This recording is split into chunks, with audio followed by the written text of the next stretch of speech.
Deeper and deeper I go, I find what it is I should know.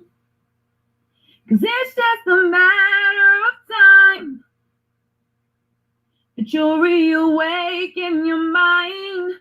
Oh, come with me, come to know and find out what is true.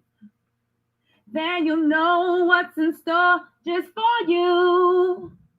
No more living a lie. I can look to the sky and say, I'm reawakening mine. Come to know and find out what is truth, yes. Then you know what's in store just for you. No more living a lie. I can look to the sky and say, I'm reawakening mine. Happy Holy Day, Moors. Welcome to House of Reawakening Minds. House of Reawakening Minds exists to provide for the exploration and practice of spirituality in an enlightened community dedicated to honoring the myriad of sacred pathways to the universal creator. We are a holistic center for spiritual grounding, free thought, self-discovery, and more science, an awakening experience for all ages. Tonight, I am pleased to present to you our National Grand Sheik, Taj Tarik Bey, as he presents Separating the Wheat from the Chaff. But before he begins, please be sure to like, share, and if you have not already done so, subscribe to our channel. Now, let's receive Grand Sheik Taj Tarik Bey. Islam, Assalamu alaikum, Shalom, Vadimekum. I want to present some fundamental principles of discernment as myself and Dr. G were having an earlier conversation, and also a conversation the other day when we were preparing to hit on some of the things that we're going to talk about tonight.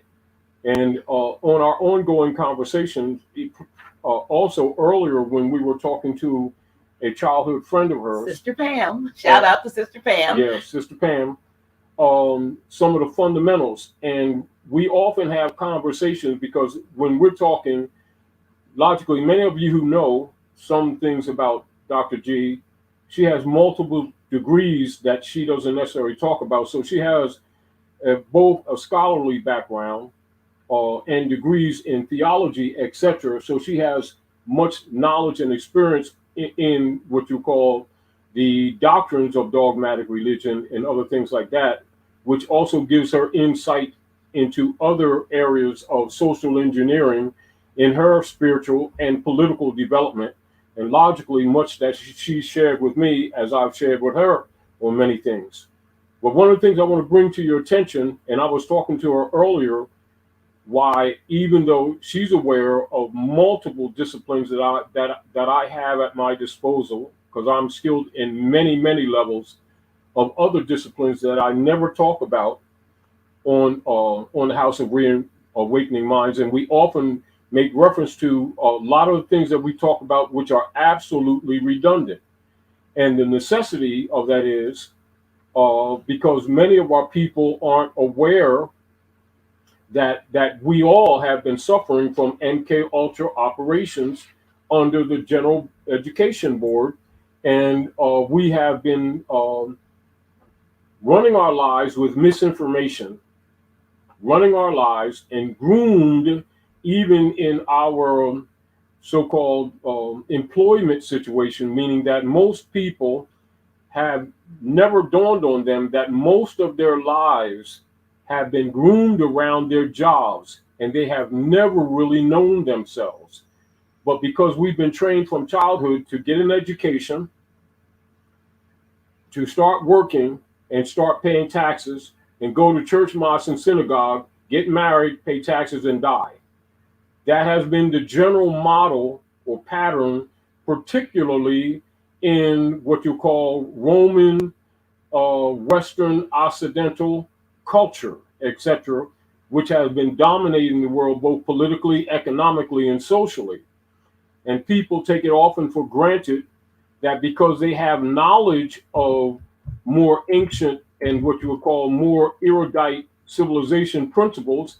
They talk about it from a data perspective, but we have not been living the cultures which are actually the foundations of civilization on the planet while we've often been talking about it. As an example, people often refer to ancient Greek culture, etc., that influenced the Western world. And then when they go into the Greek culture, they find out that the Greek culture is more fictional and that it's actually Hykupta culture, or what you call Egyptian culture, that has been modified with a hybrid European interferences. And also going into ancient Canaanite, Moabite, Hittite culture, or what you would call the Sabian Moors, etc., which is the Coptic or Kupta, which is the foundation of your Sufi philosophies and your Hermetic philosophies and all of your Ma'at philosophies, etc., which are essentially Asiatic culture, Asiatic African culture. And all of your civilizations on the planet will trace their influences right back to that foundation. However, when people are trying to make discernment in relationship to the problems that we've been having in what you call the contemporary world, and even to this day that we're talking about very often, the consideration of the origin of things is often not taken into visual and analytical fact when we're so-called solving problems. Now, as you all know, even in the recent days or in the recent weeks and months, that it is we've been distracted by attacks being made on conscious Moors and people of the land who are discovering the truth about their history and their bloodline and their pedigree and their attachment to the land, Al-Marak, or the Americas, the Maghreb, etc. And then countermeasures made by peregrinos, also referred to as pilgrims, which means wandering strangers, which means foreigners who have been claiming to be Americans and are not, and have been, by virtue of their conquest operations, reconstructing history, hiding literature, sanctioning and shadow banning information in order to keep the Aboriginal people of the land from making reclamation of their lost estate that has been the source of both economic and political sovereign powers that have been used against other nation states around the world, using or doing under our name, meaning that the foreign peregrinos have been practicing using American sovereignty, which is not theirs, and claiming to be Americans, which they are not, and going to and fro the earth, devouring nations in our name, and it has not, as a general rule, been charged or have been challenged. And logically, those among us who have been challenging the reconstructed history in the modern world, Western world, who are the Aboriginal people of the land, have been under constant attack by the peregrinos and their subdivisional franchise agencies and corporate entities who have been fictionally operating as government, particularly, most of you already know, since 1871, which is known by most of you as the quote-unquote Organic Act of Congress 1871. And so that's the foundation of the criminalities of the Whiggamore parties, operatives known today in the contemporary world as the quote-unquote Republican Party and the quote-unquote Democratic Party, who are really Whiggamores who have been operatively undermining treaties and constitutions, but maintaining the visuals to the people at large as being, contrary to truth, being the legitimate republic government, when in fact they are not, never have been, and are actually organized criminals. Now, one of the most difficult things to do is to keep people diligent in remembering that, or making discernment whenever they hear or see any activities that are taken in relationship to the Aboriginal peoples on the land in any matters that they exercise reclaiming their estate. Now, most of you who have been sharing with us here at the House of Reawakening Minds, and we know that many of you don't, but we're going to give you reference points so that you can have logical and consistent discernment in analyzing what we're sharing with you, and analyzing and dissecting what you may have assumed or thought to be that you may discover is contrary to both truth and reality. Now, this is a constant, and even most of the things that we talk about here at the House of Reawakening Minds, which are in fact duplicitous, are really to purge the frauds that have been perpetrated upon the people that many of the people are aware of and many are not. Now, we're going to go back to what I said earlier, Dr. G, about the duplicity and the necessity of it.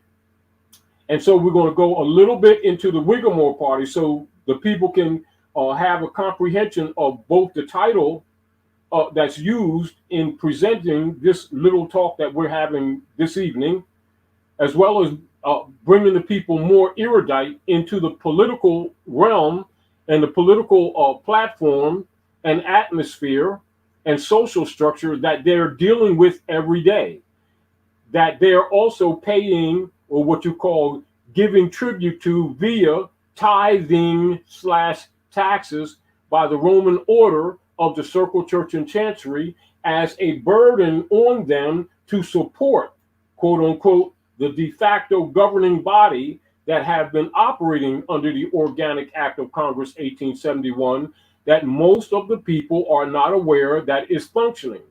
Now, as we talked about earlier, Dr. G, if the people don't know what the Organic Act of Congress is, can they make rational discernment in all of their everyday affairs relative to taxes, relative to the IRS, relative to the three-letter agencies, relative to fraud banking from its inception of operations on the land, to the loss of their estate, to the lack of them knowing what land really imparts, to the lack of their knowledge of what impropria persona means, what the different levels of jurisdiction are in relationship to them, in relationship also to anything that they're asked to put an autograph to or signature to being a negotiable instrument, and they've been operating their whole lives not knowing that is the fact.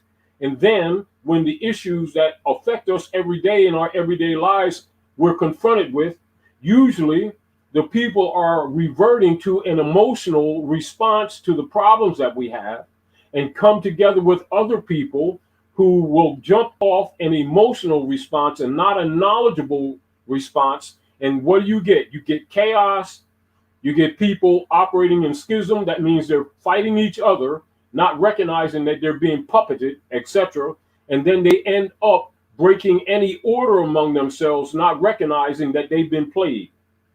And if someone with knowledge comes before them to present solution, they will reject it out of hand because they're caught up in their emotions rather than dealing with the facts. Now, remember when we talked earlier, Dr. G, and we were having a long, a 5-minute conversation of, oh, have a good day. Oh, that's you. And we were talking with childhood friends, and it ended up being close to an hour conversation when we were just picking up a few things. Yes. And the deal of it could have went on and on and on and on. Absolutely. But the point that I'm making to you, and now we're back to redundancy. Everything that we mentioned in that conversation is stuff that we've been teaching for years. However, even when you're dealing with people who have been designated as qualified educators, a lot of these things which they should have known was even held back from them. You know, even when you put up the philosophy page to the General Education Board, a very simple one-page document. Right. But look the impact that it had on the conversation that you were having today. She was a retired teacher. Look at the bright eyes that popped. And it's not new. However, in reality, couldn't any man or woman get caught up in the confusion of everyday affairs if someone brings up to them, oh, we need to raise some finance or have a fundraiser to help the children in the schools relative to literature and things like that, and not knowing that they're actually in the dirt pool, trying to clean the dirt pool when the administrators of the dirt pool are throwing dirt in the pool from the door, and that the pool was created for the dirt in order to create the problem.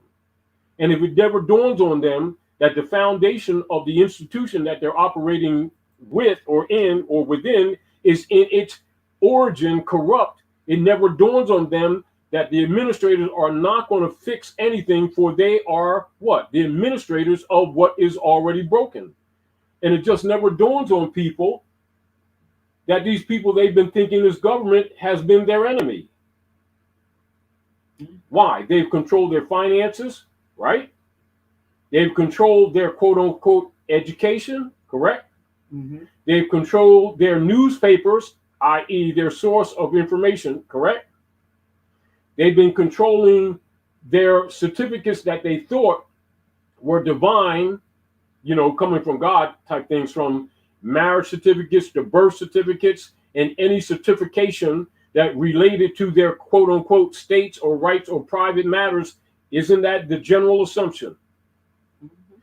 How many of these people have been talking about bondage and didn't know that all these instrumentalities that we use every day are the bondage instruments? And that never comes up into the conversation. But people who understand the operations of colonial powers know that these instrumentalities are bottomry instruments. It's no secret. And it doesn't take a rocket scientist to find this out, as an example. Yet, when you bring up conversations in relationship to these bottomry instruments for cure relative to the people, they often reflect upon you as if what you're discussing has nothing to do with them, has to do with your opinions or your beliefs, and that it has nothing relevant to them since they're not familiar with it. Yet it affects their lives every day. And one of the most difficult things to do is to get them to even open their minds to even look at information that leaves no doubt, no illusion whatsoever that the false matrix that they've been living their lives in exists right before their face. And the more you show it to them, the more uncomfortable they get. As you already know, some people shut down altogether. Some people will divert the conversation to share their feelings about it that actually by themselves are usually controlled thought processes that they didn't know, that didn't originate with them, and things along that order. But again, and I digress, I'm going to go back to certain fundamentals that people need to know to have comprehension of discernment that we're discussing tonight in relationship to the social, political, economic vampirism that's established, particularly here at North America, being under the political jurisdiction of the Crown and the Queen of England, relative to their corporate colony known as the United States, which would include Canada, in the political jurisdictions of the Western Hemisphere.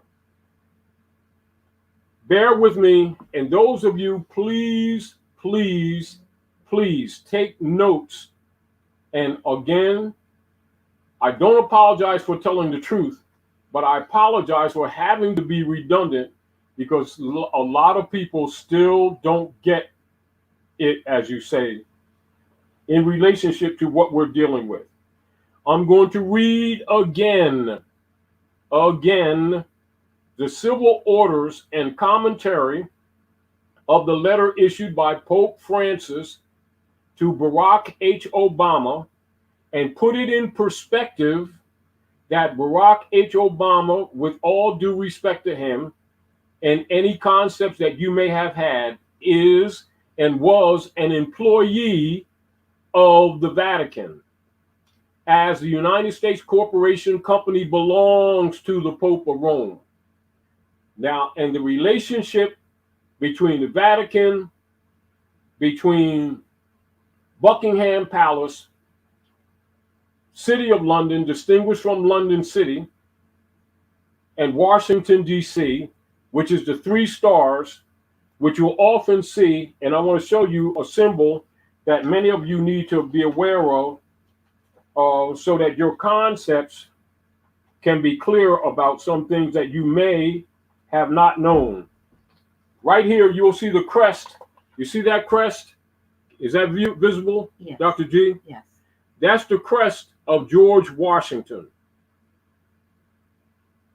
the 9th president for the United States, operating on the land, civil jurisdiction on the land in North America. And that crest is used in your contemporary times at Washington, D.C. to this day. And those 3 stars today represent the Vatican, City of London, Washington, D.C.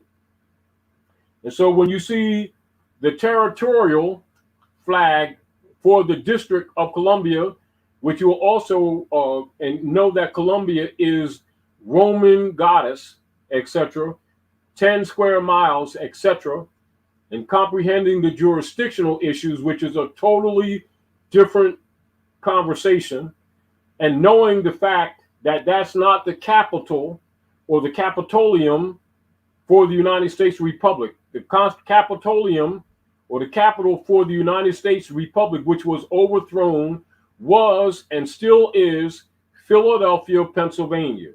Know that as a fact, because you've got to have these fundamental knowledge backgrounds to look at the politics with a rational mind and have the capacity to separate the wheat from the chaff, the living from the dead. This is what's happening on multiple levels. As the hybrid Europeans, Peregrinus, are being dismantled in their colonial operations in the Western Hemisphere, they're doing what they refer to as, quote unquote, shooting situations for schism operations as a norm.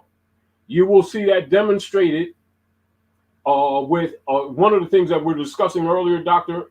Naila, with the kidnapping of Lamont Mauricio. And we talked about before with things that was done against Light and against Tracy, or Gail, and others, and what was done to me years ago, more than one time, to get me out of and off of the political scene, including the Peregrinos writing an article about me in around 205, referring to me as the Fourth World War as a strategy to create schism operations among our people, which to some degree it did have a lot of success with creating what you call schism operations, which is divisions or chaos among the people, so that the people don't come together with other intelligent people and start to really solve their problems. Now, that's mentioned, as many of you who are scholars and social engineers are very well of the Rex 84 plan and the King Alfred plan. Here, Dr. G, is that faced? Yes. All right. Which is the operations that is this is the manual used by all politicians in Canada, the United States, Germany, France, Great Britain, the UK, Australia, etc., any place where the hybrid Europeans are operatively exercising judicial powers, civil powers on the land. And know this, all of the different lands are not their own. Keep that in mind. And the wealth that they control, all was stolen. It doesn't belong to them. Keep in mind, the power that they're using economically to conquer the world, they stole from the world. And one of the things that they've always used is called projection. That is doing things, criminal activities in the name of government in someone else's name, creating problems, funding both sides, and capitalizing off of each side while pretending to be peacemakers when they're really peace breakers. That is their calling card. Another scenario, which you'll see that the hybrid Peregrinos have always used, which is key to their political operations today, where in the early 1800s, when they started doing what they know as a mummers parade, and they would dress in blackface and assemble at 6th and Moore Street. Also, when they dressed up and did what they called blackface. And when they had the Boston Tea Party, etc., and threw the tea into the waters at the Bay in relationship to taxes from the Queen of England, to blame it on the indigenous people, i.e. us, the Moorish tribes at North America, often referred to as the Mohicans, the Mohawks, etc., the Nanakook, etc., Anayanwea Cherokee, claiming it was us. And they use that same system around the world, going to and fro the earth in the name of America, creating wars, creating bioweapons, creating weapons and selling weapons, destroying nations, murdering, and they call it, even one of their own books, they call it what? The hitman? Right there. Confessions of an Economic Hitman. Yes, economic hitman. It's not even new. But again, I digress, and this is back to what we're talking about, Dr. G, when I say a lot of things that we may discuss, if people don't have a background, they can't make discernment on the conversation. You know, like a lot of times people give you calls and they'll ask you about certain information, and you're trying to reason with them and share or answer their questions, and they can't be satisfied because they don't have a background. So again, I'm going to read the letter from Pope Francis to Barack H. Obama and share it with you so that your concepts of current day politics is more grounded, etc.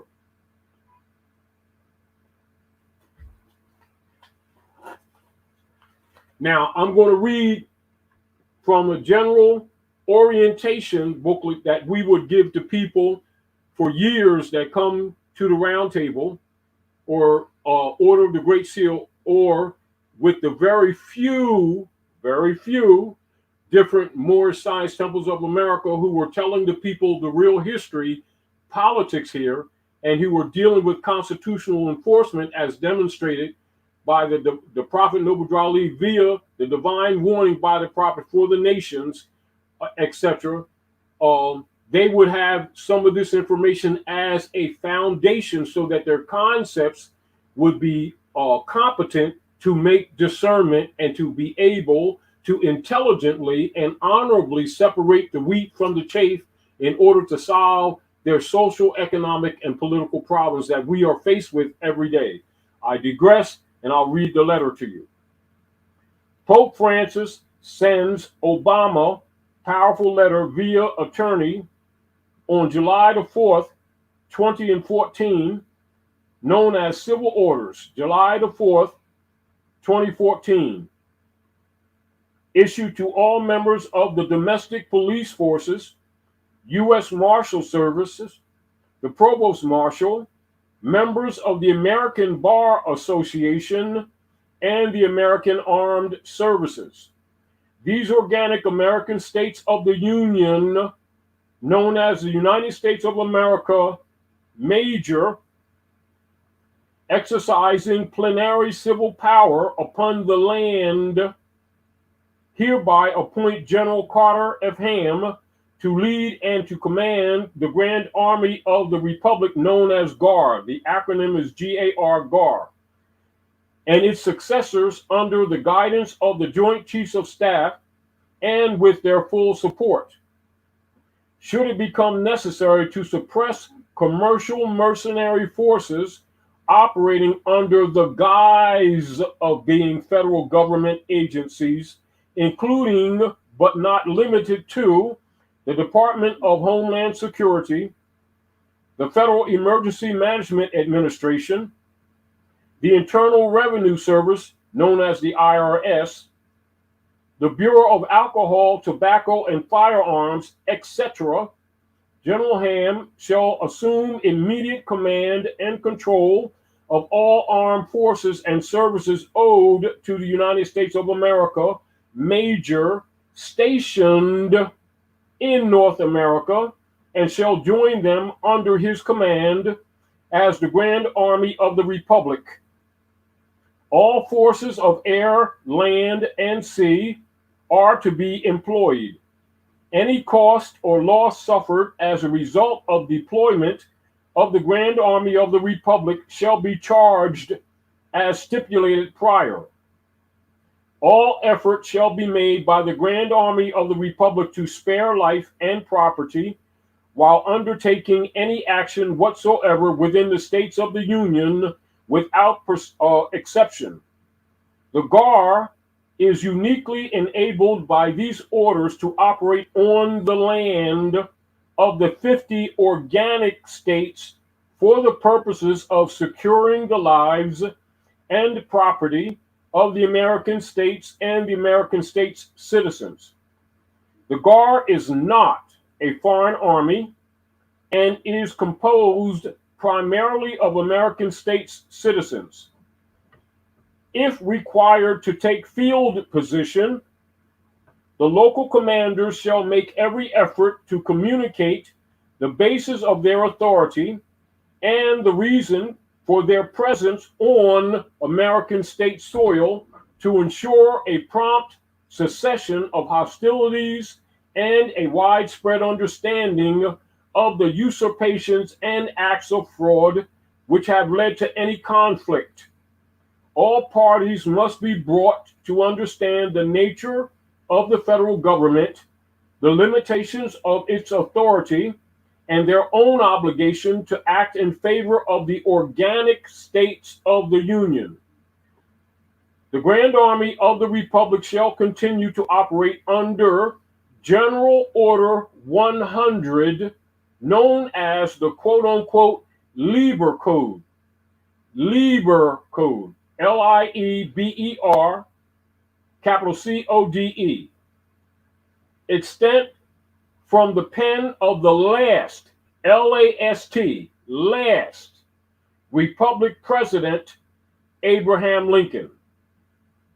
No orders, executive or otherwise, issued by Barack H. Obama pretending authority on the land of the American states while operating as quote-unquote President of the all capital letters United States Corporation, nor as the President, quote unquote, of the United States of America, minor, are owed any performance by the Joint Chiefs of Staff, General Ham, or any ordinary, that's capitalized ordinary. All plainly stated grants of contractual authority evident in the Constitution for the United States of America remain in place, subject to good faith performance and the accompanying obligations and treaties. I'm going to repeat that last line. It's very important. All plainly stated grants of contractual authority evident in the Constitution for the United States of America remain in place, subject to good faith performance of the accompanying obligations and treaties. Mr. Obama is the quote-unquote president of a governmental services corporation. I repeat, Mr. Obama is the quote-unquote president of a governmental services corporation under contract to provide stipulated services to the organic states and is on their payroll. He otherwise acts as a foreign dignitary representing the United States of America minor.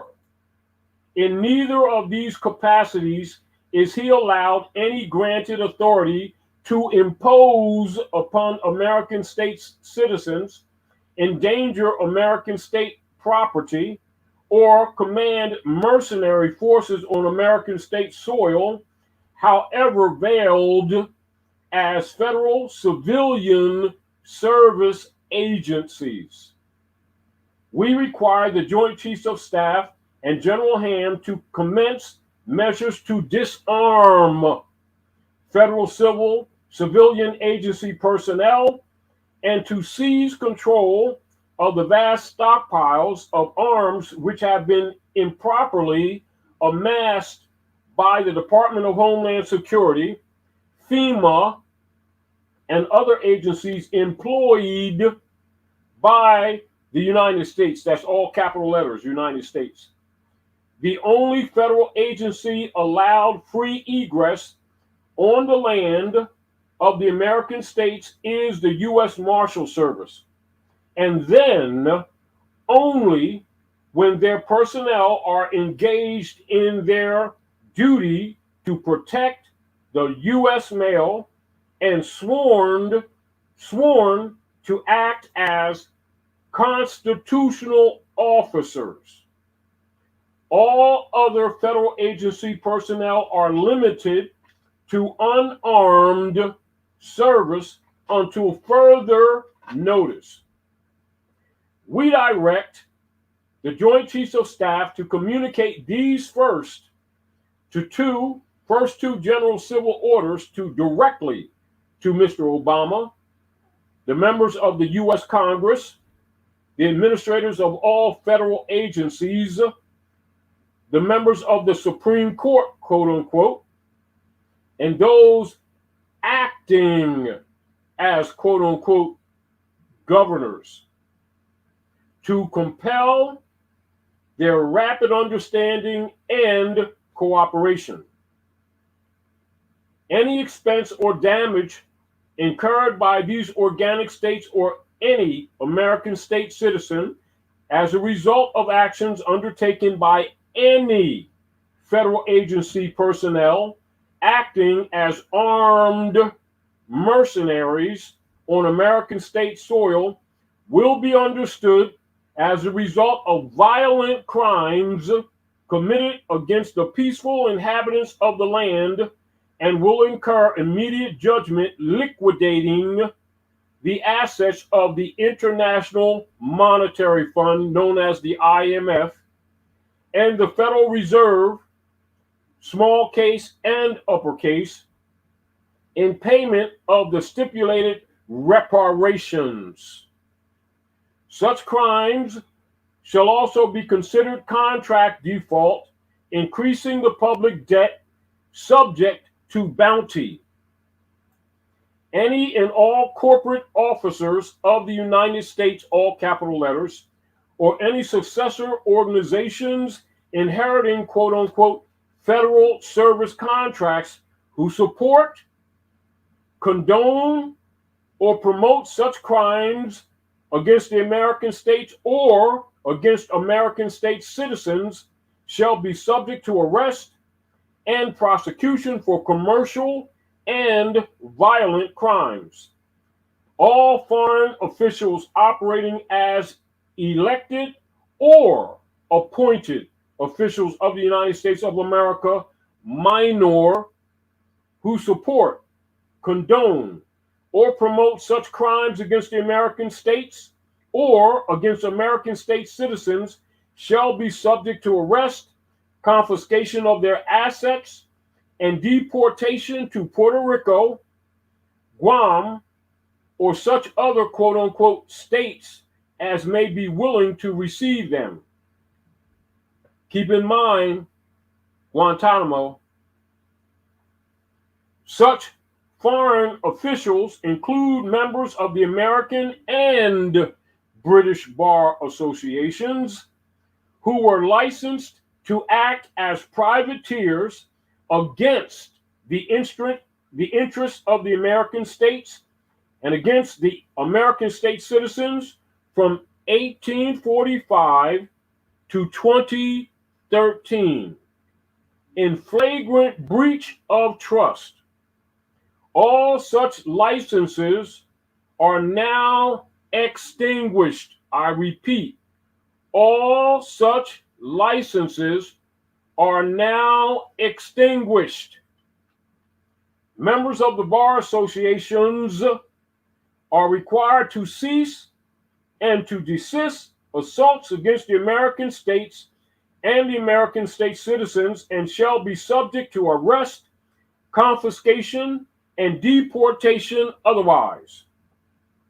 Insomuch as corporate officers operating the United States of America Incorporated and the United States, all capital letters, have contrived under conditions of fraud and semantic deceit to revenue the estates of the American states and the living American states citizens to the foreign jurisdiction of the United States of America minor, they are found guilty of capital crimes, including acts of fraud and treason committed between 1933 and 1945, and are condemned posthumously, insomuch as elected officials operating the United States of America minor have similarly committed war crimes against the American states and their peaceful inhabitants during the same time period.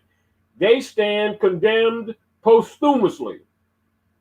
No enforcement upon any American state or American state citizen is owed as a result of any quote-unquote act of any quote-unquote Congress operating as the sovereign government of the United States of America minor, nor as the board of directors or board of trustees of any incorporated entity whatsoever.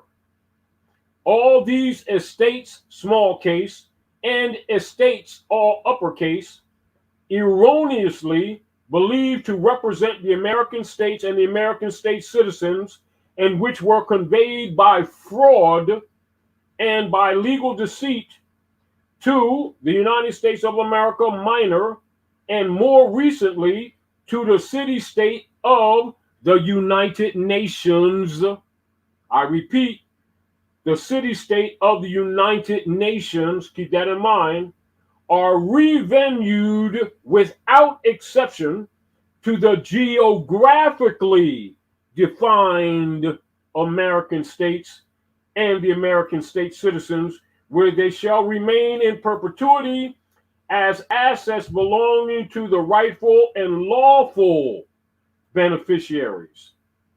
All legal fiction entities, however constructed or structured and named after the American states and the American state citizens, are returned to them and their control, free and clear of any debt, promise, encumbrance, or obligation alleged against them as a result of false claims made in their behalf, quote unquote, by officers of the United States of America Incorporated, lowercase, and the United States Incorporated, uppercase, or by any foreign officials operating the United States of America minor, emphasized, or the United Nations city-state, falsely claiming to represent them or to have jurisdiction over them. We note that the current circumstance is in part the result of criminal acts engaged in 150 years ago, which resulted in the commercial enslavement of African Americans who were summarily claimed as chattels backing U.S. quote unquote government debt in the wake of the Civil War. Despite every act of abolition and declaration of prohibition against both peonage and slavery, it has been the policy of the U.S. government to enslave its citizens and to operate as a rogue state among the nations of the world. Instead of freeing African Americans, the sum total result of the Civil War was to vastly expand public sector ownership of slaves, giving rise to the outrageous and improper claims that have been made against the American states and the American states' citizens that we are dealing with today. It is uniquely fitting that the Grand Army of the Republic is recalled to settle this circumstance in favor of the people. Attachments, civil orders, Anna Maria Wilhelmina Hanna Sophia Ritzinger von Ritzenstein von Letlow Verbeck, private attorney in service to His Holiness Pope Francis, documents related. The United States is not a country, it's a corporation. The hidden Vatican Crown Empire. Close.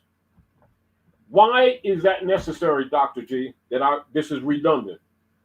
People do not understand the politics, so they keep making decisions that are not in their interest, even with the intent of trying to help, not even knowing that the United Nations is a city-state belonging to the Vatican.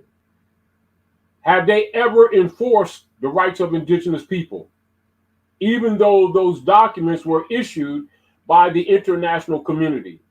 Or have they been continuing their wars under the guise of the United States, which is a bankrupt foreign corporation that since 1871 has been presented to the people as a country, and they are actually bankrupt, which is involving this letter from Pope Francis, the owner of the corporation, to his subjects at that time being Barack H. Obama. And this information, as you all know, and we've repeated it over and over again, was issued to all of the people mentioned from the very beginning, who many of whom keep pretending that they do not understand the enforcement of Article 3, Section 2 of the Constitution for the United States, to which they have oath, and the enforcement of the diversity issue relative to Aboriginal and indigenous people. And when anybody brings this up, they are attacked, whether it's Ye, whether it's Kyrie Irving, whether it's myself, whether it's Lamont, Maurice Eel, and others who have been, by right of law, claiming their right of birthright and holding these people who have been pretending to be government to their obligations. And you will see people coming and making videos and making statements contrary to this, and with people not knowing the background of the politics, may take opinions that they think is correct. And without this knowledge, most of them don't even know that their opinions have been under mind control to their own injury. And like we were talking earlier, Dr. G, many people, if they even thought, would recognize we collectively, as the Aboriginal indigenous people of the land, cannot continue after generation using the same methods of operations, continuing to meet failure and not recognize there's something that we've been doing wrong. There's some concepts that we have that have not been based in reality. And yet many of the people refuse to even examine anything else. However, keep in mind, what I just read is not opinion. That is documented worldwide letter to Barack H. Obama from his employer and owner, which is Pope Francis of the Vatican, with those 3 stars that I just showed you from George Washington, which is the Vatican, at Buckingham Palace, City of London, and Washington, D.C. And as this letter opened up, and I'll read the first paragraph so that you all don't get this twisted. This was issued to all members of the domestic police forces. So that means all of your police forces all around this land, this was issued to them. So when you see police of the private for-profit fraternal order operating political jurisdiction on the land on behalf of the corporations, running around armed and accosting the people of the land, that they're committing capital war crimes. Now, keep in mind, this was issued to all of them. So anybody that says they didn't know this, just because Taji guy had been promoting this information for years, that they're lying to you. I'm going to read the first paragraph again. This is documented, and many of you can find this right on your own phones. Issued to all members of the domestic police forces, the U.S. Marshal Service, the Provost Marshal, members of the American Bar Association, and the American Armed Services. Is that clear? Now, because they're not talking about it, and we've been talking about it, we've had a lot of people who claim to love the people of the land and want to help the people will attack this information as if I wrote it, as if this is coming from the Moors Order of the Round Table, or from Noble Drew Ali, or from the Order of the Great Seal. This comes from Pope Francis himself, who's their boss, with their bankrupt order to stop their criminality of unum sanctum operations and their doctrine of discovery, from which these activities have their origin. This is not unknown.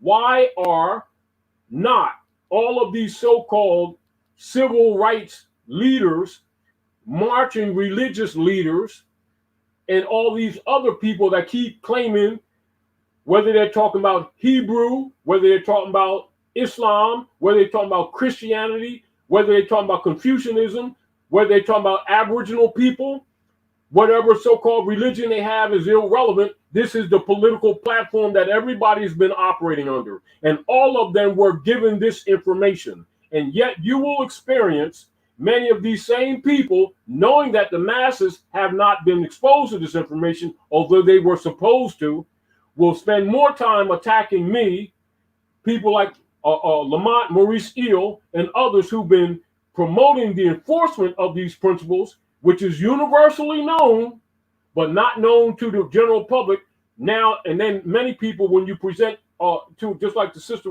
Pam was saying, well, why isn't this taught in schools? Why is it, because they are operating in breach.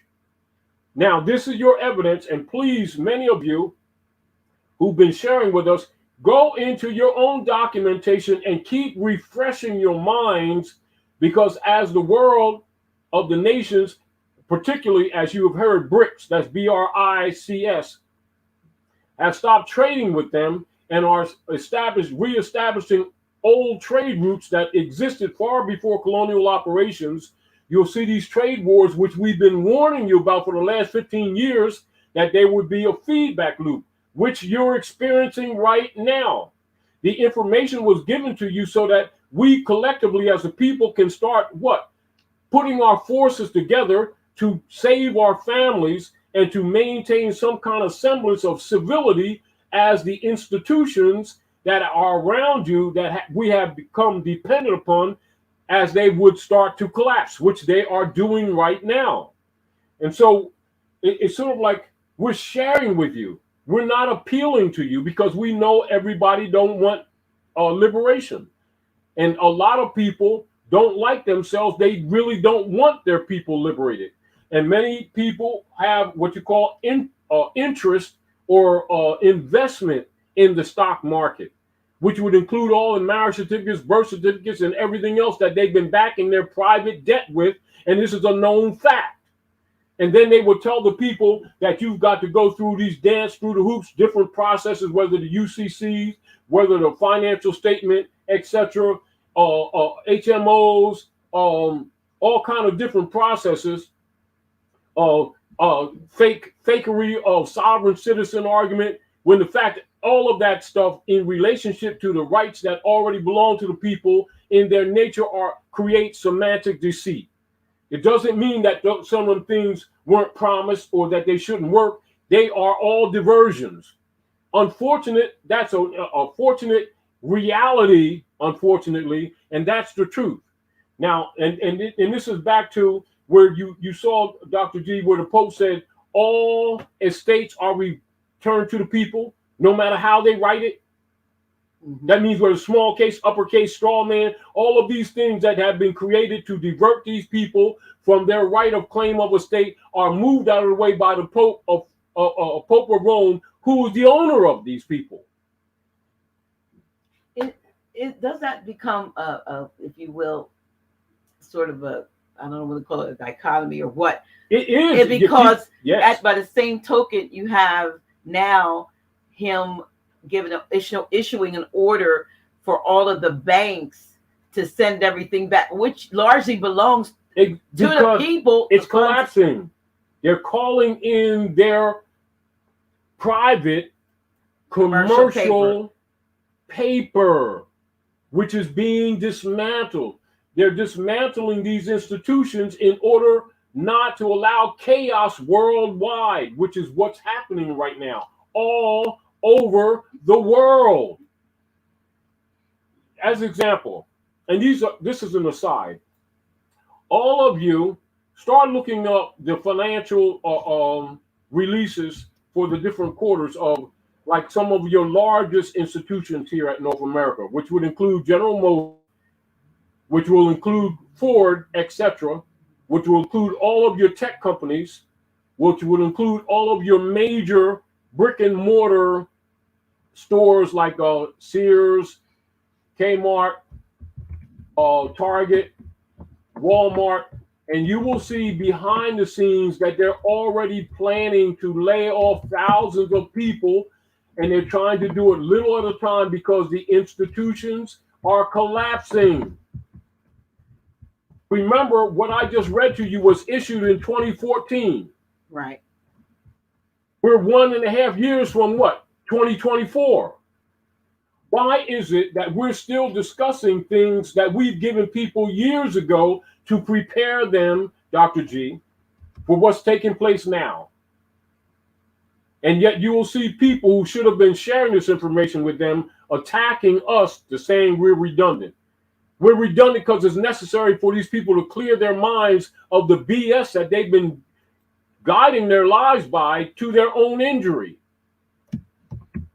Look how much energy and finance and support and time people have been dedicating to institutions that they had no idea a couple of years ago would not be existing as of now, and in the next few months, that's going to be totally collapsed.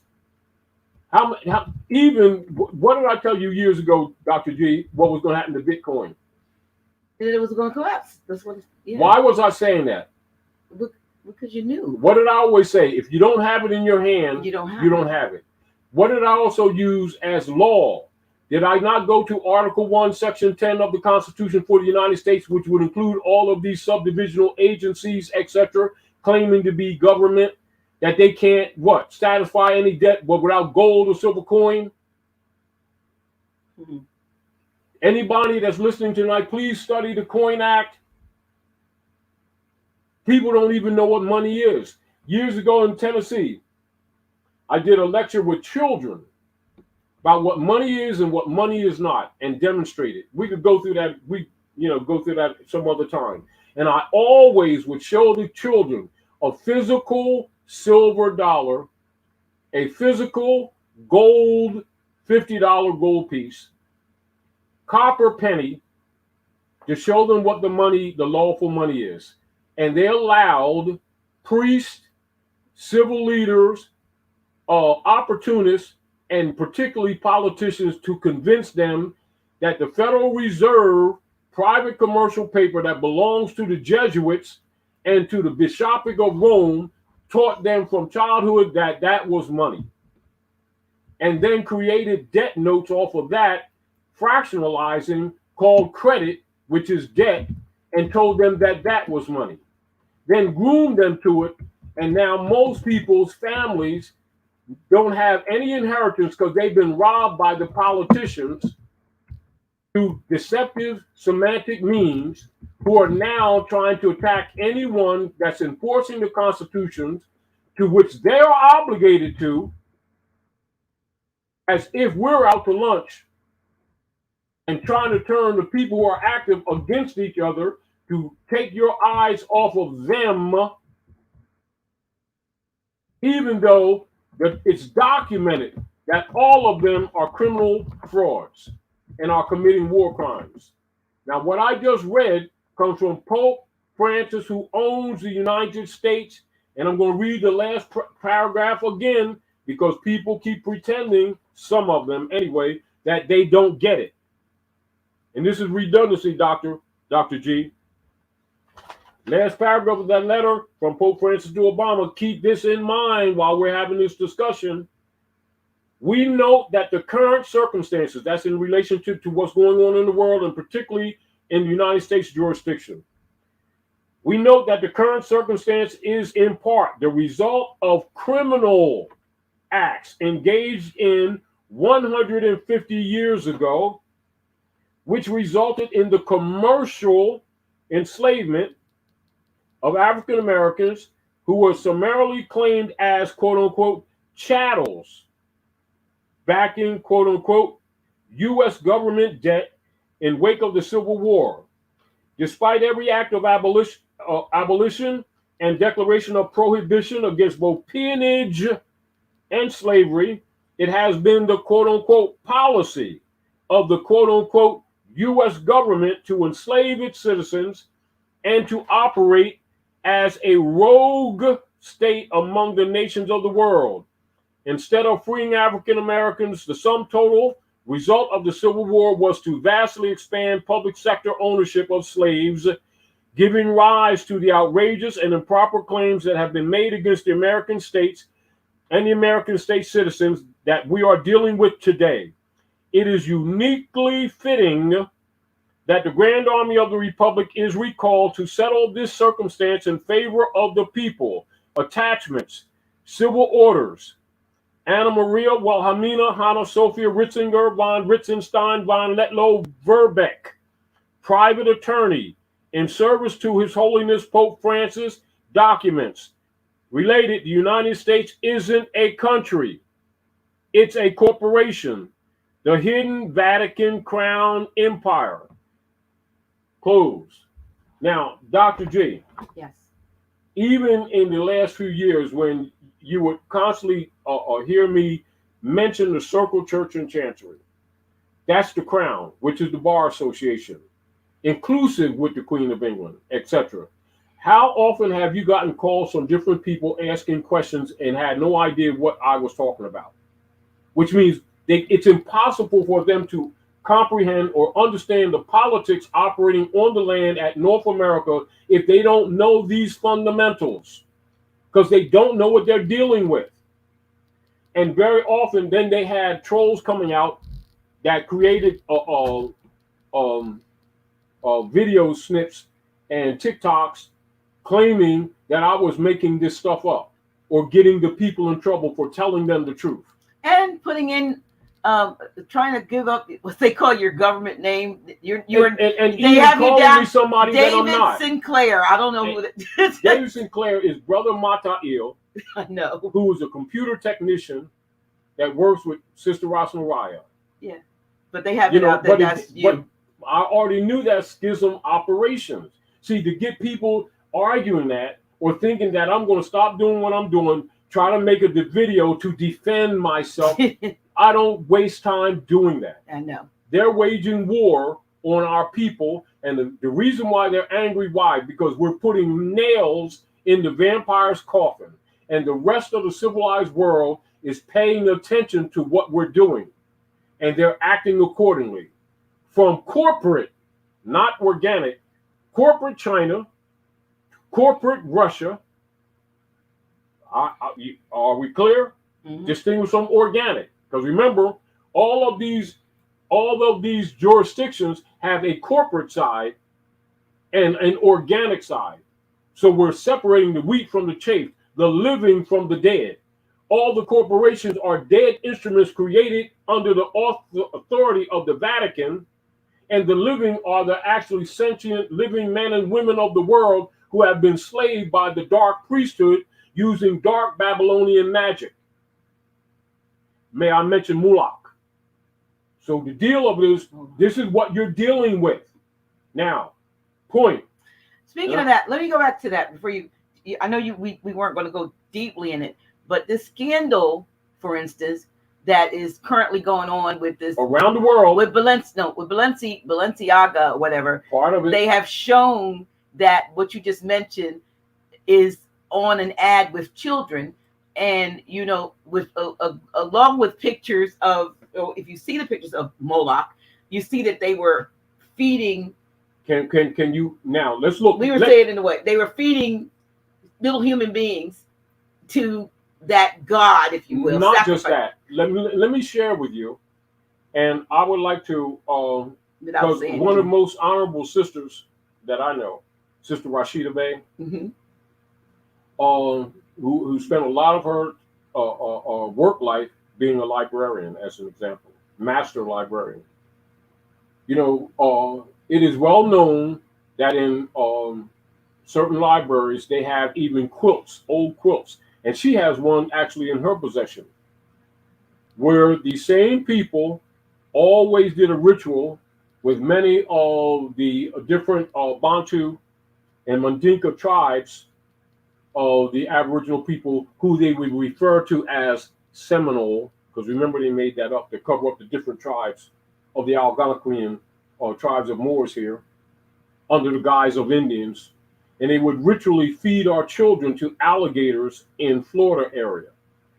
And that's ritual, regularly. That's related to that same dynamics that you're talking, Dr. G. Mhm. And I want to mention this as we're talking. You notice how we have to keep on tiptoeing through the truth as if we're causing injury to someone, as if we're doing something wrong for telling the truth. Absolutely. And we're talking contemporary history. We're not talking ancient history. I'm about to rerun while we're talking about how we tiptoe. I'm going to rerun this link. If you all look right now, wait a minute, give me a second. At the bottom, I would just, and some of you have already joined. I put some of your your names, appellations on this, but if you look for HORAM all caps broadcast notification, if you're on Telegram and you're one of our regulars, please go and join that. There's the link. I don't know if you can slow it down and catch all of those letters, or maybe I can just have it on the screen. Join that Telegram group. That's going to be how we notify you of and give you links for upcoming those other classes that we've been talking about. So please, ma'am, and please, whoever is watching this that needs to be in that group, please go. It's over 1,000 of you on here. So please, I put about 170, 160 names, Grand Sheik, from my contact list on there just to get it started. But you can go to that and be on that notification group, because up to 20,000 folks can actually be on there, and then you will be able to be notified when and we're going to give you advance notice. So I just advise you to just check it daily and see if there is a post as for an upcoming event that you need to register for. And when I say register, it's not necessarily something that you have to pay for. Some of the things have nothing attached. It'll be absolutely free, but you still have to register. And we may have events where there might be a small, illusionary return. But please put your name on the list, or look up HORH capital RAM broadcast notification on Telegram, and make sure you get notifications. I digress. Now I give up the mic, as you will, Grand Sheik.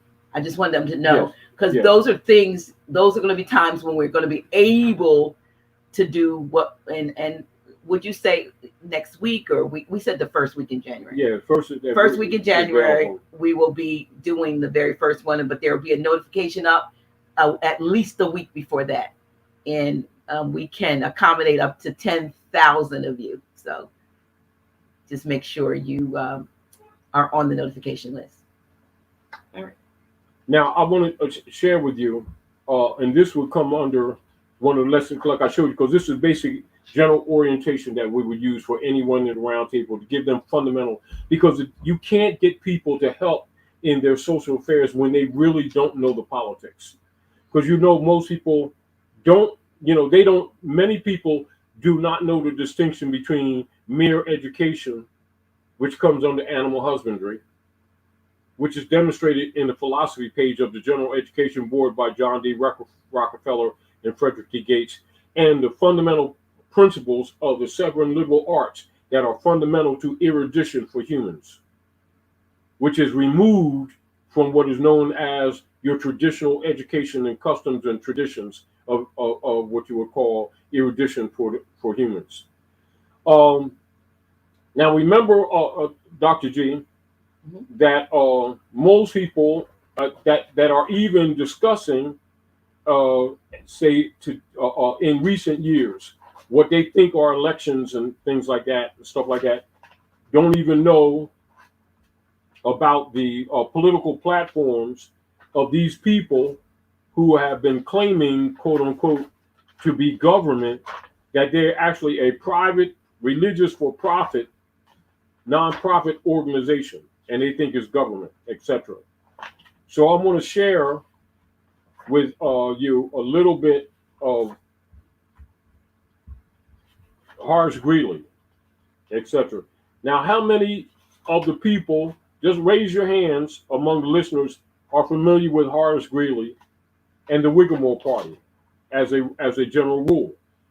So when we're talking about the vampirism, the Whiggamore Party, who are we talking about? We're talking about the fraud of the misrepresented political operatives operating political jurisdictional powers on the land at North America, known as the Whiggamore Party, and hidden behind what you know as the Democratic Party and the Republican Party, operating in broad daylight, right in your face, etc. And I suggest that most of the people that we're talking to tonight, Dr. G, never heard of the Whiggamore Party, or if they did, it's dismissed from them. So let's give up a little bit of information so that people can understand even the Mummers Parade that they see in Philadelphia, that is traditional, that they have no idea of its political origin. Quote unquote. And I'm going to read from Moore's Order Roundtable, Northwest Maxim, North Africa, Northwest Africa, North America, the North Gate, chronological record of events, the Great Seal Supraliminal, Horace Greeley, and the Whiggamore Party. Whiggamore Party, quote unquote, known as the Whigs.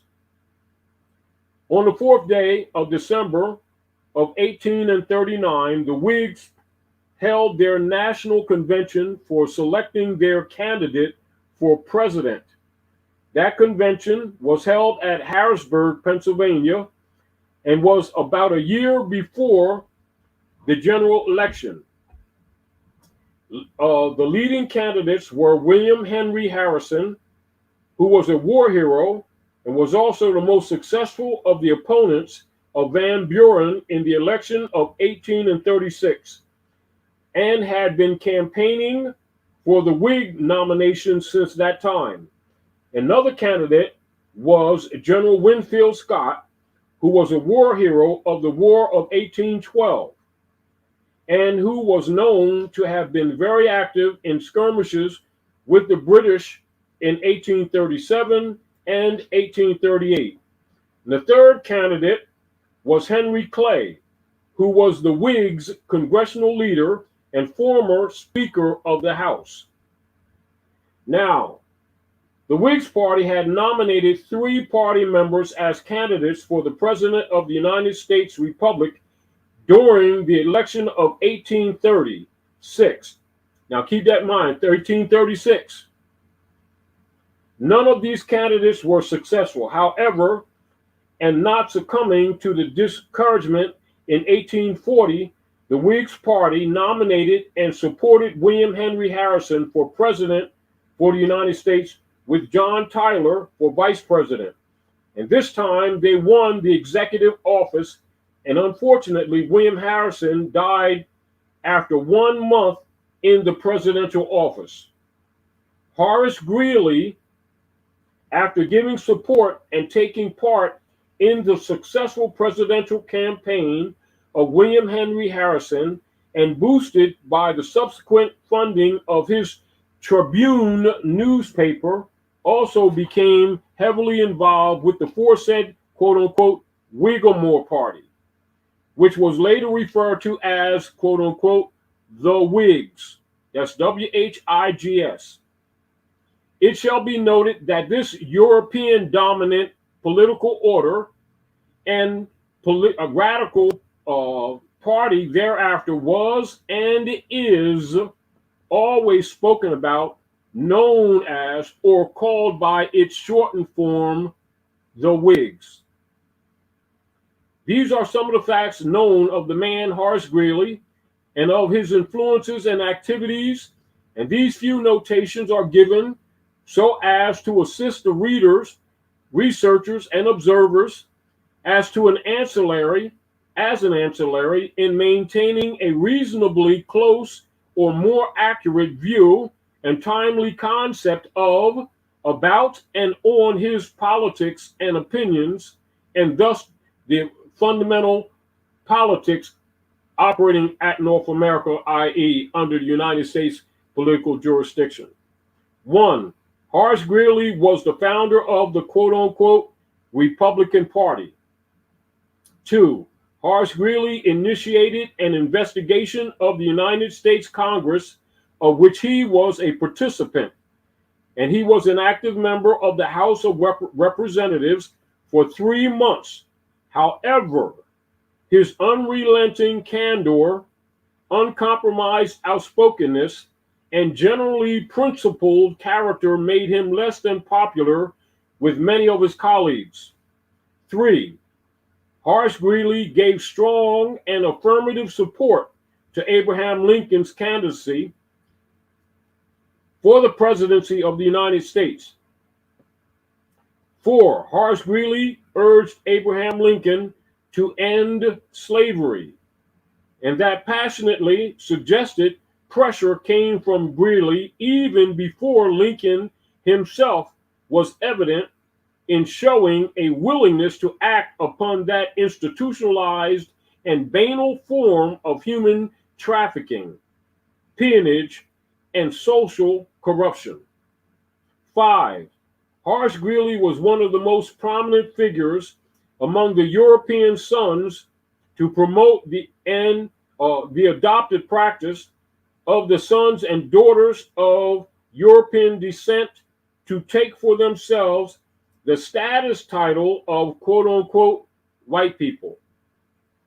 And thus he was a key propagator of prompting the practice of arbitrarily trading quote unquote the quote unquote free white person's social status with the politically weakened noble Moors. 5. In context with the social, economic, and political events involving and surrounding Horace Greeley, the traditional times, and undoubtedly reflective of the concerns of other quote-unquote European sons and daughters, one must be cognizant of the prevailing cultural state, influenced by some of the long-lasting and harsh standards set forth and institutionalized via King Hammurabi Bey's code of law, quote unquote, and keep in mind the general discontent or disconnect maintained among the masses due to the inquisitor operations of massive book burnings and other extreme forms of literary destruction, as formerly stated, the true history of the Moabite Moorish nation, which was being systematically suppressed, distorted, veiled, and hidden. This suppressed chronology is known and is kept in silence by some, unknown by others, and in the same instance, preserved by way of the secret societies such as Freemasonry, Knights of Columbus, and Daughters of the American Revolution, etc. Much of the true history of the world and of the aboriginal natural peoples is void of exposure to the general public and the masses. This absence of revelation is not by accident, nor by oversight. Therefore, the disassociate conditions reflective of the natural peoples, as caused by the absence of those many veiled truths, has spawned many unnecessary schisms and hatreds. A general lack of knowledge about the true yet suppressed history of and about the natural peoples of the lands of the Western Hemisphere and of the world also promotes disassociation by creating and encouraging the very static mental state of mind fostered by the artificially cultivated fraudisms. And the result has spawned a damaging promulgation of ignorance, of hatred, of meanness, and of other forms of lower self activities. The Whiggamore Party, known as the Whigs, being a highly influential part of the evolving United States body politic history at North America, was one of the two dominant and active political parties having prominent operations during the middle 1830s and up to the middle 1850s. The Whiggamore Party grew out of the defunct National Republican Party. The defunct National Republican Party, and was formed mostly by that party's former members. And this formation was on or about the year 1834. And these Whigs members, in unity with others, were staunchly opposed to those British peoples, the Tories, and against the politics expressed via, quote unquote, the Democratic Party. And we'll state these two, and then we interject. One, the conscience Whigs, anti-slavery. The conscience Whigs were known to be the European sons and daughters and associate supporters among the Whigs who were in staunch opposition to slavery and staunch opposition to human trafficking, and other sympathizers should also be taken into consideration. And the conscience Whigs were also against the inherent escheatage, vassalage, and peonage attributed to such activities. Now, the Cotton Whigs, which were pro-slavery. The Cotton Whigs were those members of the Whigs Party who were supportive of and politically promoting slavery, human trafficking, and peonage. Therefore, in their continued erudition on expanded studies about the Whiggamore Party, quote unquote, the Whigs, and the related and associated subjects, take some time to review these issues and note the contradictions as evidence within the party. Nevertheless, all neophyte scholars and adepts must cognate that whenever one is reflecting upon the social and political motives of the European sons and daughters doing business at or administrating government at the North Gate and across the planet, one must also strongly consider and be cognizant of King Hammurabi Bey's code of law. And why? Because all Europeans know that they are hybrids and are always cognizant of the codes. These are facts, even if they do not speak of them openly. These ancient codes, quote unquote, are a primal point of social and political reference and are known and studied by those who study jurisprudence and by those who by operative government legislate the rules of laws on the planet Earth, even in these days, while not often spoken about publicly or openly. Hammurabi's codes, quote unquote, above all, were and are of absolute influence, and this immovable fact is mentally, politically, and analytically placed and fixed in the time periods, social context, etc. And just as an inference, I'm going to interject this so that we can stay on point of perspective of the politics. The Act of 1871. A seriously impacting and important political aspect about the underlying and deviant social political engineering at North America, Almanac, involves, the colorable passing of the Act of 1871. This must be placed into its misprision context with the fact that the Congress for the United States Republic had adjourned sine die on the 10th day of the 18th of 1861.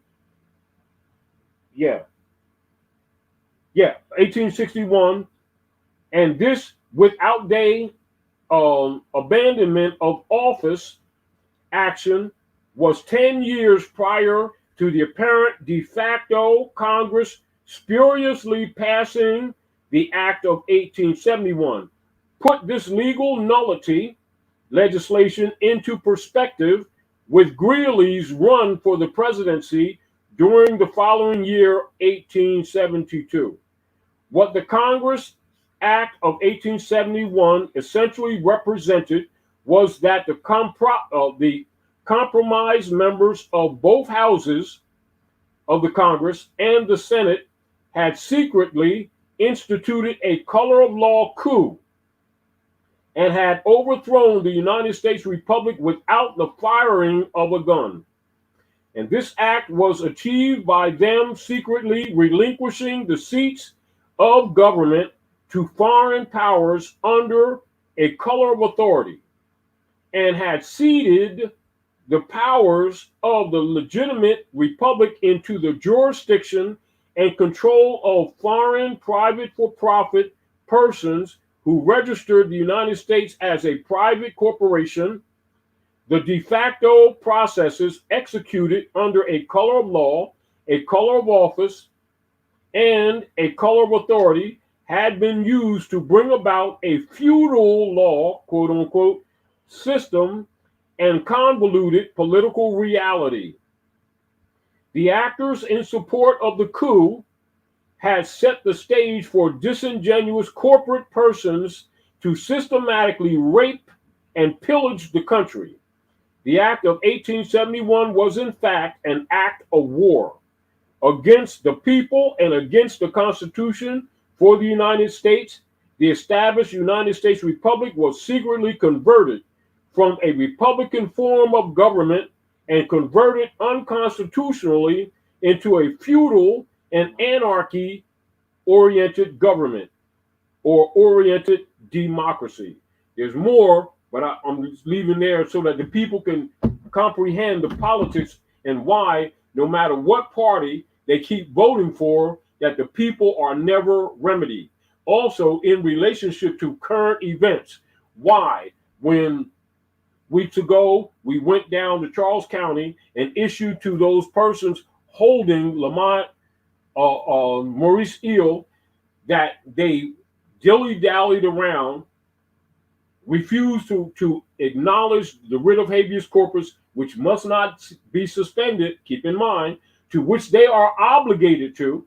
And as we read in the letter from Pope Francis to Obama, that they're obligated to their constitution and treaties. Didn't it say that? Yeah. And all of what they did is a breach. Now, using this situation, what have they also done immediately thereafter? Started pitting Moors against each other, get them fighting among each other rather than paying attention to the fact that they are organized criminals. And if it wasn't for the fact of China, we're talking about the organic China, not the corporate China, because you know that the CCP are not Chinese. The CCP, the Chinese Communist Party, is a private corporation belonging to certain other people who instituted that when they did the opium wars against China.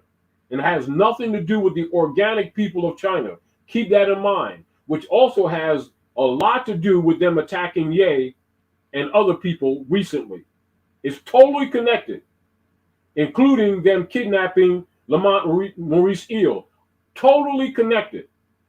Now, the deal of it is, the rest of the world are reinstituting what is known as the ancient or the old Silk Road, which is the trading routes of all Asiatic and African people that existed before hybrid European colonial operations of unum sanctum in the Western Hemisphere, known militarily as the Columbus military operation, known as loosely as Christopher Columbus. And that's a military operation and not necessarily, as people have been thinking, some interested sailor coming from Cadiz, etc. So I want to remind you of that. And while we can go into more detail because of limited times, I wanted to give you a little background into the politics. And I know that most of the people in general don't know anything about Horace Greeley and the Whiggamore Party. However, they're talking about politics.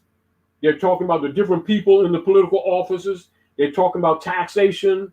They're talking about mortgages. They talk about fraud in mortgages. They talk about fraud in Bitcoin. They talk about fraud in the banks. And they have no idea that all of it originates right where we're talking with the Whiggamore Party, with these politicians that they thought were legitimate, who are really organized criminals, who have been addressed by their boss, Pope Francis himself, directly through Barack H. Obama. And this information was presented to all police, all marshals, all members of the bar, all Congress, all Senate, all Supreme Court, and to the world, to be distributed to the people at all costs.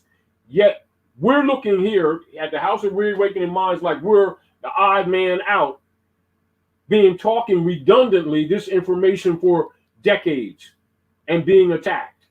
What I'm saying to you, this information is available to anyone who wants to know this information. It's not hidden. It's actually public record. However, we know that most people are not going to think rationally unless they have a background, which is why we're just sharing this particular part to get people's heads straight so that they can start approaching the problems that we have in our community more rationally and not waste their time exercising things that are not going to work because they don't know the politics. Do you understand what I'm saying, Dr. G? Yeah, so the science Whigs and the cotton Whigs, that they pretty much that's the Republican Party and the Democratic Party that these people are dealing with today. Yeah. And don't know these are people are masking. They're masking. And you know, and sort of like the people, and now these are generally organically intelligent people. They just lack knowledge. And then it never dawns on these people, even some of these people that we talk to as we're traveling, Dr. G, when they go to these churches, mosques, and synagogues, and they see that badge is on the back of the special parking with the 5-pointed star for Eastern Stars, with the star upside down with roof on it, etc., stuff like that.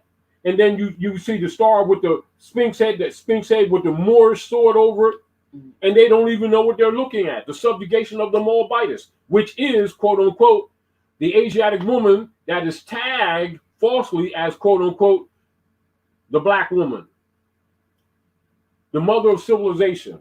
They don't even, and they're looking at it right in their face and who don't they know. worship in secret.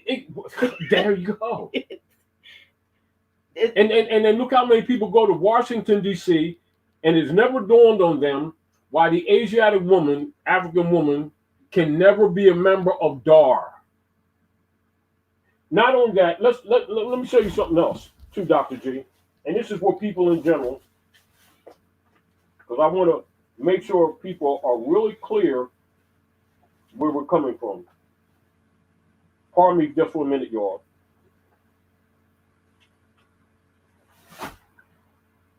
Excuse it, this is old and it's stained. This is the DAR manual. Citizenship. Mm-hmm. This DAR manual is used all around the world and used for all you people who are dealing with quote-unquote citizenship issues, fundamental civic instruction for people that are coming from other jurisdictions to North America.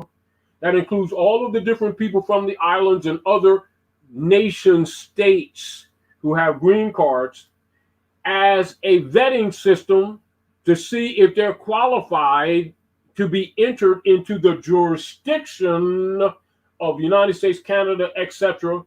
And yet our people, the people of the land, most of them don't even know this exists. And most of their opinions about what they think about politics and citizenship is not even known to them because it's never taught to them.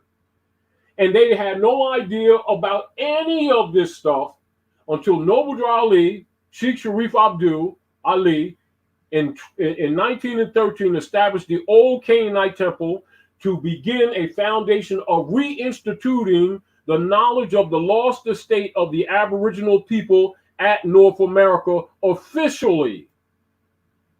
And he, over the years, and the order that he set up has been continuously, even then to now, misrepresented to the people, including the information that's documented in the Library of Congress talking about what's going on.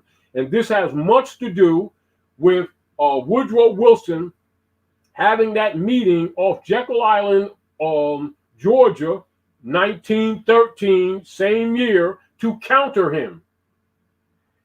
None of this is secret. And yet you don't hear any of this stuff being dispensed to our people in conversation or in analysis, etc., which is why I shared both King Alfred with you, which is the manual, which is used by all politicians, municipal, state, and federal, for guidance in their colorable legislation to control the people here and to rate them through fraudulent taxation, which is demonstrated in the Pope Francis letter to Obama. And I'm showing you how all of this stuff is connected. even when we deal, and this is redundant, Dr. G, with the treaty book, and we went to what? The issue of expatriation, citizenship, etc. And notice how this is redundant, Dr. G. And they addressed the innocent issues of citizenship, right? And notice how this is redundant, Dr. G. And I wish you could screenshot this so that people could see this too, what you'll do in the future. Here we go. I'm going to read the letter from Secretary of State Roots. Right now, keep what the position of Secretary of State and what it serves. We won't go through it now, but do your research. Take notes, please, every time you're here. Then we're going to deal with citizenship of the United States. Citizenship of the United States and expatriation, etc. Page 459, Chapter 5, Temporary Provisions. Quote unquote, Morocco. There it is. You see that? So they know that the United States is occupying Morocco. That's documented. So how many people know that the land is Morocco under occupation of the United States Corporation that the Pope just told you about? Mr. Phillips charged the affairs to Mr. Root, Secretary of State, August 3rd, 1906. This ain't ancient stuff, you all. American Legation, Tangier, August the 3rd, 1906. Sir, there are strictly speaking no Moroccan laws, and you can put that again, Al-Moroccan or American, because that's what it means. No Moroccan laws relating to citizenship of Moorish subjects in Morocco. The fundamental laws of this non-Christian country, remember Obama said that when he did the convention, are based entirely upon the Islamic code, no part of which treats of the subject of citizenship, which means they're not teaching civics to the people. Keep that in mind. Continuation, page 460, citizenship of the United States, expatriation, etc. There are, however, numerous treaties mentioned by the Pope, keep that in mind, and conventions between the various Christian countries and the Moorish Empire, by means of which citizenship in this country is defined. But as I understand from the above acknowledged instructions, that it is not the desire of the department to call for a report upon such lines. In other words, they don't want to make this really public. I will therefore confine these remarks to general conditions existing, which may possibly be of some use in connection with the information desired. Number one, citizenship in Morocco may be said to be governed by the laws pertaining to the same in other countries, with the exception that all persons residing in Morocco who cannot prove foreign citizenship or protection are considered ipso jure as Moorish subjects. 2 and 3, Moorish subjects lost their nationality only by becoming naturalized in or protected by another country having treaty relations with the Moorish Empire. It was established by the Convention of Madrid, concluded July the 3rd, 1880. Now let's go into Naturalization Act. Now that's that 14th Amendment that you hear people talking about, but you also know why certain so-called civil rights leaders were put in place, particularly since 1954 and 55, to start promoting this so-called civil rights movement, dealing with naturalization without explaining what was actually going on. Naturalization Act of 1790 and amended Naturalization Act of 1870. Now, keep in mind, in context, the Whiggamore Party, 1854, Philadelphia, Mama's Parade, etc., and also the Dred Scott case and the William Dungy case. Put all that in perspective. Now, stay focused on this, Dr. G, so you can interject.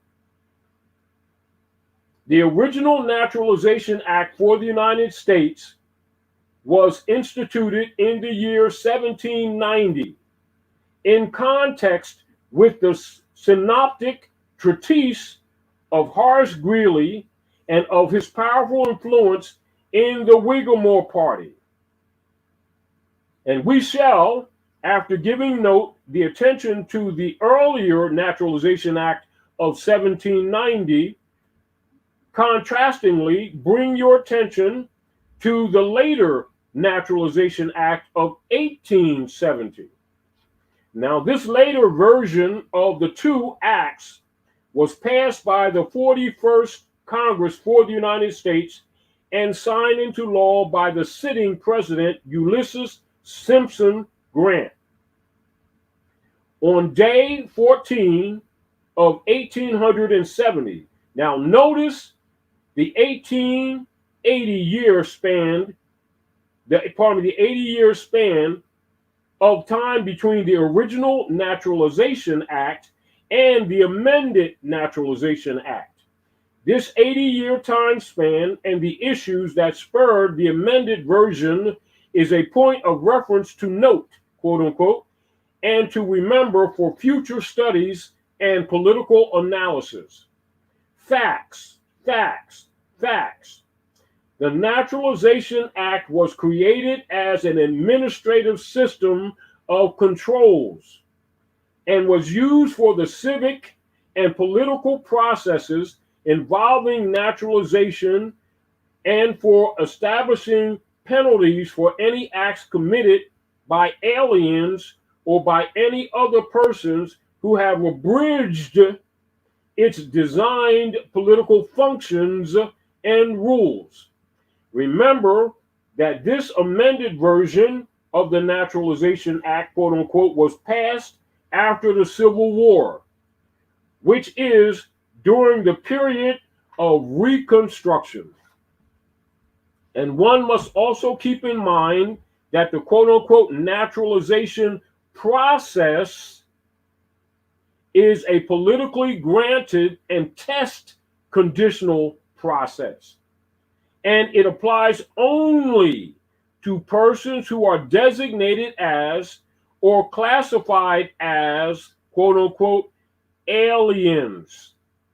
Such a legal process also requires competency tests on culture, on customs, and on civics. And additionally, investigations of the naturalization candidates is mandatory and strict, logically, and in contrast to privileged legal processes. The naturalization does not apply to the nationals or to aboriginals of the organic land. Repeat, repeat, repeat. The naturalization candidates is a process. Naturalization does not apply to the nationals or aboriginals of the organic land.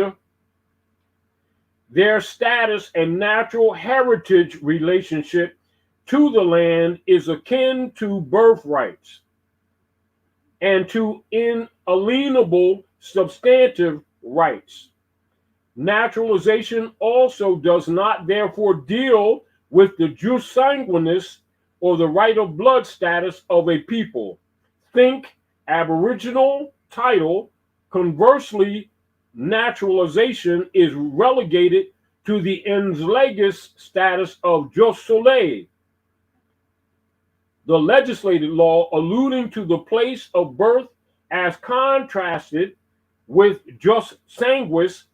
Jus soli is an ens legis, and thus naturalization has a 14th Amendment regulated function.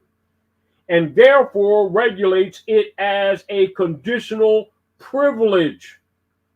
Naturalization, quote unquote, also requires that the candidate alien is bound to abandon allegiance to his or her nation state and to pledge allegiance to the otherwise foreign state or political body politic, of which the aspiring alien candidate, quote unquote, seeks to become a member or a citizen. Naturalization is therefore noted to be a legal, privileged process and must be distinguished from natural, consanguineous nationhood and distinguished from nationalization or a sovereign's claim of right to the property belonging to a nation state. Make that distinction.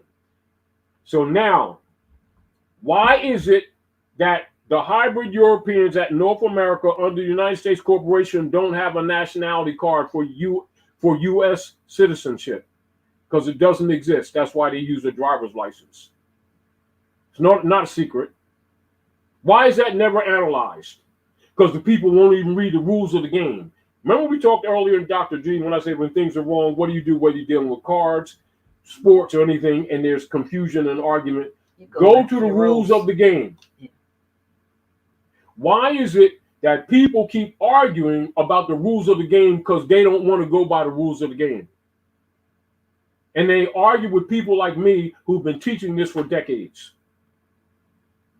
And then they pretend that Noble Drew Ali didn't say enforce the Constitution. People who are part of that order. Now, people who don't know don't recognize the hypocrisy and the treason because they don't know the rules. So Pope Francis himself, who owns the corporation and all of the corporations that belong to it, himself is condemning it because he's under international warrant. That's the only reason why he's been talking. And it's not a secret. It's public. This is not private information. It's public. And see, that's probably that was the question I had when you first started sharing this back, 13, 14, was it 20, when did it come out, 14 or?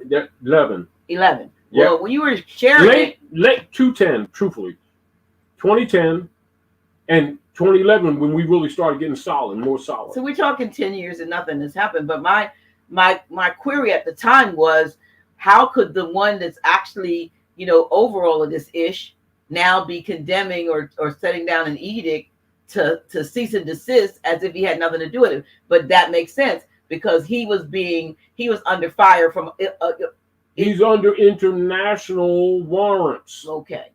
That's public. That's not even secret. No, but I'm saying that would be the reason. Yeah, you already know. This is why. Without claiming himself any fault or exactly as if it was all, But keep in mind, the masses don't know this information, so they didn't have a point of discernment. They didn't know how to separate the wheat from the chaff, the living from the dead. Mm. Even though they read in the books that God is the God of the living and not of the dead. But they say they know the books. And yet they're mad at Ye for him discovering that and saying a little bit about it, not attacking anyone.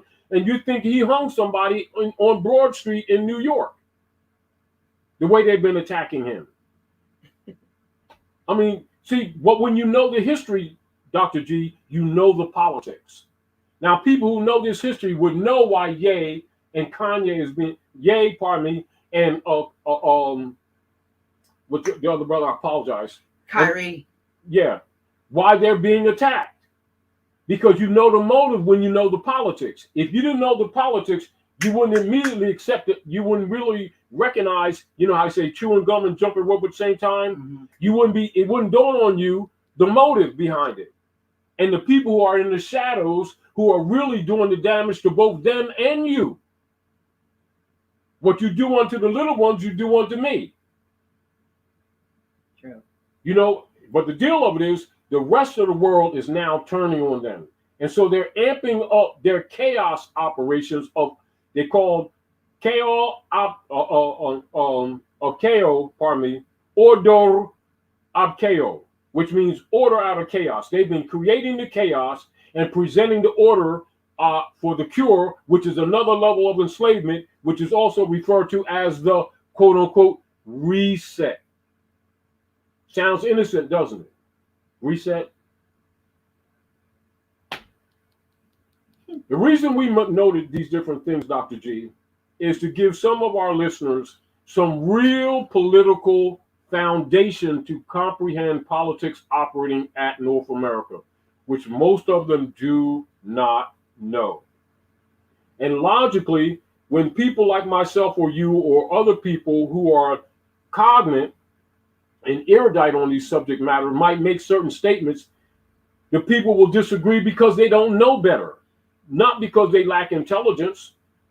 But again, you're trying to share information with people who were miseducated from childhood under animal husbandry and don't even know they were educated under animal husbandry.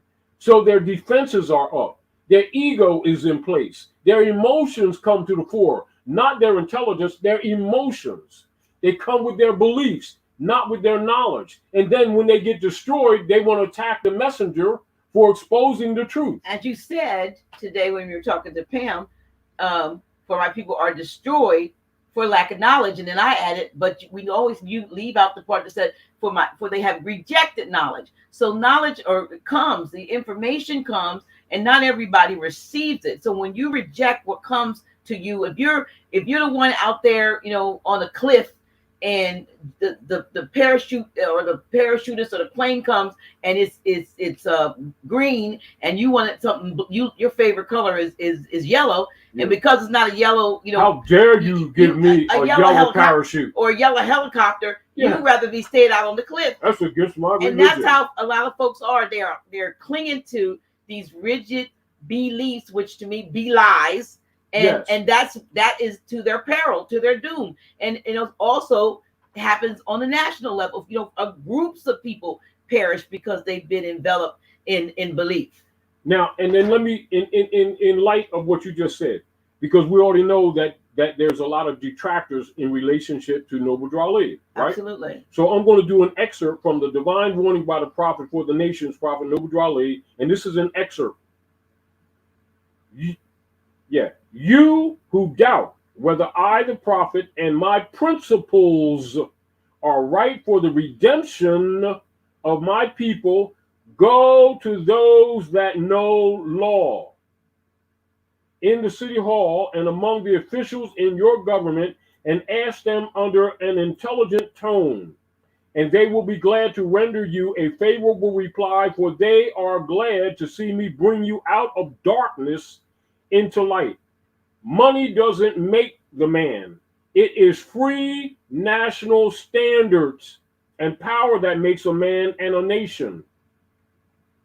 The wealth of all national governments, gold and silver and commerce, belong to the citizens alone, and without your national citizenship by name and principles, you have no true wealth.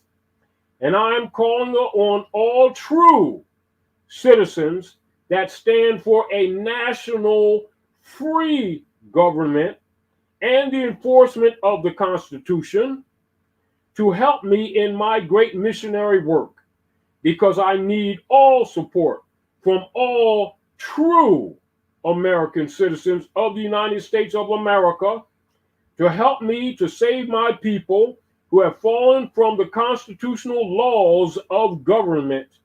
And I am depending on your support to get them back to the constitutional fold again, that they will learn to love instead of hate, and will live according to love, truth, peace, freedom, and justice, supporting our free national Constitution for the United States of America.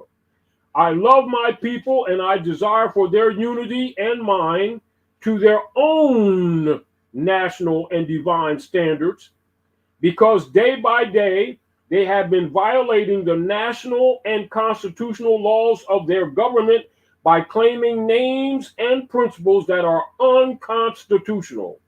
If Italians, Greeks, English, Chinese, Japanese, Turks, and Arabians are forced to proclaim their free national names and religion before the constitutional governments of the world, of the United States of America, it is no more than right that the laws should be enforced upon all American citizens alike. In all other governments, when a man is born and raised there and asks for his national descent name, and if he fails to give it, he is misused, imprisoned, or exiled. And any group of people that fail to answer up to the constitutional standards of law by name and by principles, because to be a citizen of any government, you must claim your national descent name, because they place their trust upon issues and names formed by their forefathers. Prophet Noble Ali, I close. Okay, 4 minutes left. Well, we want to thank everyone for tuning in today.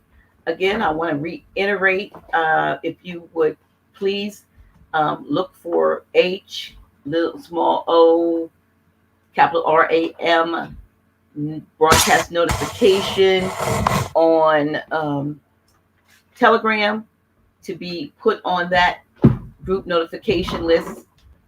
Please get signed up. We want to be able to notify you of what is coming up, so that you will be, one, properly informed and have enough time to register. Also, for those of you who, before you go, for those of you who were on the Tuesday night show, an awesome guest, Sister Shabi Zain, who is a spiritual, she's awesome, spiritual counselor, and she's also a tarot card reader. She did a lot of pulls of cards for people who were on that night. But when I put up her contact information, Grand Sheik, I actually left something off. So anybody who was trying to get in touch with her would not have been able to get in touch with her, the sister. So I want to put this up. Would you please take note that her email address is snita52415. That was missing, at gmail.com. So in order to get in touch with Sister Shabi Zain, an awesome YouTuber with a lot of spiritual insight for readings or questions, snita52415 at gmail.com. I know I had the wrong address up there, Grand Sheik, email address. So I want to make sure and very sure that you all who are trying to get in touch with the sister, who was phenomenal. If you were not on Tuesday night, you really missed it. So we want to thank you for tuning in. We thank you again for those of you who assisted in our when we were getting our new platform together. Thank you for your generous donations. And we are really thankful and grateful and humbled by your support. We plan and promise to actually do so much more in the coming year, in 2023. Also, thank you to those of you who responded to my Tuesday before last plea for assistance in Grand Sheik. We were looking for somebody that can work on database management and development, also on website development, and we have got responses from that, and we're really excited about that. As a matter of fact, the website at Grand Sheik is already in the process of being developed. And shout out to Sister LaChris Jordan for her assistance. And we are really excited, because finally we have not had a website presence, and we want to be able to expand what we're doing and what we're offering to you. We just want to thank you. Thank you for tuning in. Grand Sheik will be back the first Friday in January, and we will also that particular one, Grand Sheik, I'm not sure, is that maybe the first one that we're going to do on our private channel. Hopefully, yes. Hopefully we do it. Okay. Because we got to get some things together, because we want to be able to present you with, as he said, so you can look at stuff, or I'm trying to figure out if there's even a way for them to download. We got to a lot of this stuff needs to be. Because remember, although this is supposed to be issued to them, it's been blocked at every corner. Mm-hmm. Now, this is worldwide. People need to know this is worldwide. This is not just here. It's just that this is the pit of hell from which it is launched all around the world through tunnel systems. Right. And because the people weren't aware of it doesn't change that reality. And so we're working against a monster network. It's not small.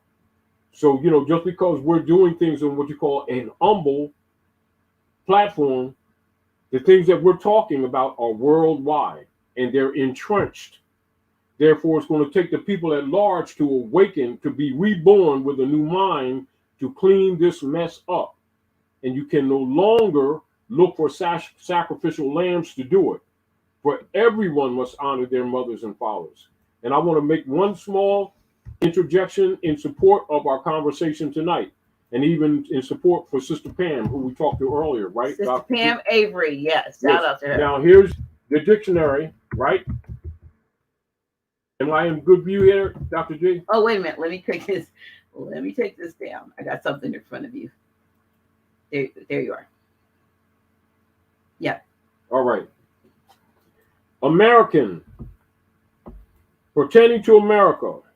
American, a native of America, originally applied only to the aboriginals or copper complexion or copper colored races. Are we clear?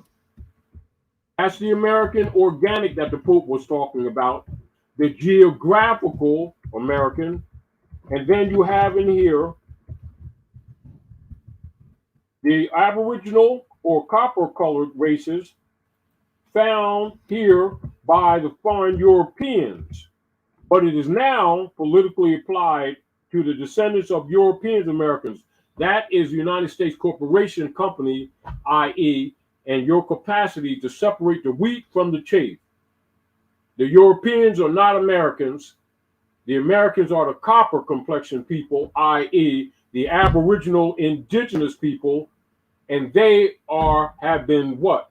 Hijacked by the foreigners who've been going to and fro the earth, devouring nations in our name, and you, the people of the land, must reject a corruption of blood and start standing for truth, in spite of all the things that you have been taught to the contrary. I say peace, have a grand evening. Thank you so much. We will see you probably in a couple of weeks.